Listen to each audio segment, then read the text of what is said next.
For the Wall Street Journal Forbes article discussion board, I chose an article from Wall Street Journal titled Apollo to buy real estate firm for $1.5 billion as it seeks to fill gaps. And I was able to connect this article with our in class discussion from last week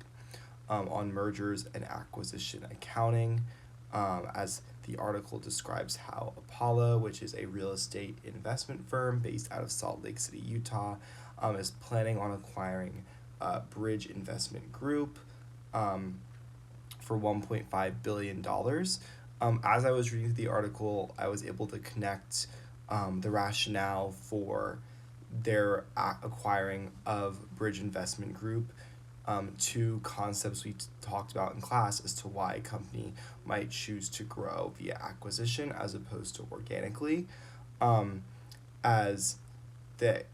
expansion is really due to increasing their portfolio of services and making Apollo a larger player in the field that it has maybe not been historically dominant in. A couple of the reasons that I found for Apollo acquiring Bridge were to diversify the services they provided and brought to the table. Apollo is more focused on large-scale commercial real estate debt transactions, whereas Bridge Investment Group focuses on smaller-scale ones. So now their portfolio of services is diversified and can potentially increase their clientele. They also acquired over $100 million in new assets via the transaction, which they can leverage into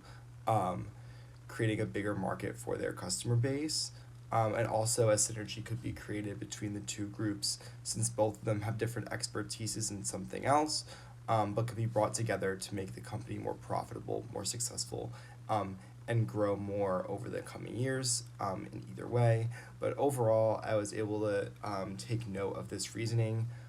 for mergers and acquisitions, thanks to what we've learned in our class, and kind of apply it to an article I saw on the internet.